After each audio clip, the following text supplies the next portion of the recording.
Hi viewers, போன வீடியோவில் நந்தினியும் பதில் சொல்லணும், மலைக்கு எதுவும் பதில் சொல்லணும்னு இல்லைன்னா சந்திரன்கிட்ட சொன்னதோடு பார்த்துருந்தோம். இதுக்கப்புறம் என்ன நடக்குதுன்னு இந்த வீடியோவில் பார்ப்போம். அடுத்த காட்சியில் நந்தினியோட அண்ணி நாயை கண்டு பயந்து ஓடிடுறாங்க. இதுக்கப்புறம் நந்தினிகிட்ட நீ மலைக்கு கிட்ட போய் பேசு அப்படின்னு சொன்ன உடனே என்னால் முடியாது அப்படின்னு நந்தினி சொல்கிறாங்க.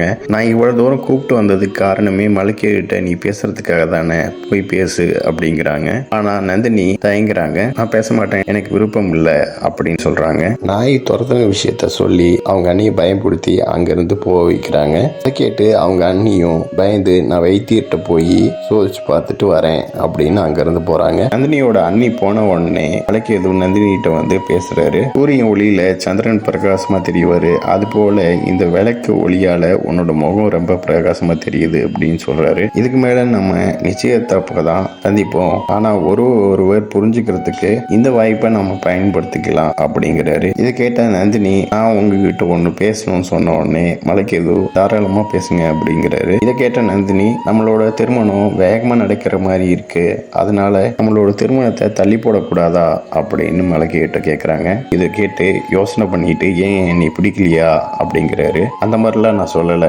உங்களுக்கே தெரியும் என்னோட தந்தை தான் குரு, என் தந்தைகிட்ட பயிலக்கூடிய பயிற்சி இன்னும் முடியல, அந்த பயிற்சி முழுமையா முடிஞ்சக்கு அப்புறமேட்டு 6 திங்களுக்கு அப்புறமேட்டு நம்ம திருமணம் செஞ்சுக்கலாமே அப்படின்னு சொல்றாங்க. இதை கேட்ட மலைக்கு ஏதோ யோசனை பண்ணி பார்த்துட்டு சரி, ஆனா உனக்கு என்னைய பிடிக்கலையா, நான் கேட்ட கேள்விக்கு நீ இன்னும் பதில் சொல்லியே அப்படிங்கிறாரு. நந்தினி யோசிக்கிறாங்க. அந்த நேரத்துல நந்தினியோட அண்ணி வராங்க. நான் சோதிச்சு பார்த்துட்டேன் அப்படிங்கிறாங்க. இதை கேட்ட நந்தினி சரி தண்ணியில நம்ம விளக்க விடலாமா அப்படின்னு கேட்ட உடனே அவங்க அண்ணியும் சரிங்கிறாங்க. நந்தினி தண்ணியில விளக்க விடுறப்ப வருங்கால கணவர் மனதார இனி விரும்பணும் அப்படின்னு சொல்லிட்டு விளக்க விடுறாங்க. அந்த நேரத்துல சந்திரன் நீச்சல் அடிச்சுட்டே வந்து நந்தினி போட்டிருக்கிற காப்பை எடுத்துட்டு போறாரு. நந்தினி அவங்க அண்ணிட்ட என்னோட காப்பு காணாம போயிடுச்சு அப்படின்னு சொல்றாங்க. இதை கேட்ட மலைக்கு எதுவும் என்னாச்சு அப்படிங்கிறாரு. என் தந்தை எனக்காக கொடுத்த காப்பு காணாம போயிடுச்சு, தண்ணியில போயிருக்கும் போல இருக்கு அப்படின்னு சொன்ன உடனே மலைக்கு காவலர்களை தொலைவ சொல்றாரு. காவலர்களும் தேடி பார்த்துட்டு இங்க எதுவும் கிடைக்கல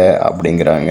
நிச்சயமா தண்ணியில் தான் வந்திருக்கோம், நல்லா தேடி பாருங்க அப்படின்னு நந்தினி சொல்றாங்க. இதை கேட்ட மலைக்கு எதுவும் கவலைப்படாத, நீ முகாமுக்கு போ, நான் தேடி கொண்டு வரேன் அப்படின்னு சொல்றாரு. இதை கேட்ட அவங்க அண்ணியும் ஆமா நம்ம கிளம்பலாம் அப்படின்னு சொல்லிட்டு கூப்பிட்டு போறாங்க. அடுத்த காட்சியில ஹெலனாவோட அறைக்கு சந்திரன் வந்து நான் உள்ளே வரலாமா அப்படிங்கிறாரு. சந்திரனை பார்த்த ஹெலனா ஏன் இந்த குளத்துல வந்திருக்க அப்படிங்கிறாங்க. ஹெலனா கேட்ட உடனே சந்திரன் அவர் கையில இருக்கிற நந்தினி கையில போட்டிருந்த காப்பை காமிக்கிறாரு. இது அவளோட ஆபரணம் அப்படிங்கிறாரு. யாருடைய இது அப்படின்னு சொல்லிட்டு ஹெலனா கேட்ட உடனே தங்களுடைய காதலனை உங்ககிட்ட இருந்து பிரிச்சவளோட ஆபரணம் இது, அதாவது மகத நாட்டு அரசி நந்தினியோட அப்படிங்கிறாரு. இதை கேட்ட ஹெலனா ரொம்ப கோவப்படுறாங்க. இதோட இந்த எபிசோட் முடியுது. நெக்ஸ்ட் எபிசோட்ல பார்க்கலாம். இந்த சேனல் சப்ஸ்கிரைப் பண்ணுங்க, பெல் பட்டனையும் பிரஸ் பண்ணுங்க, லைக் பண்ணுங்க, ஷேர் பண்ணுங்க. தேங்க்யூ.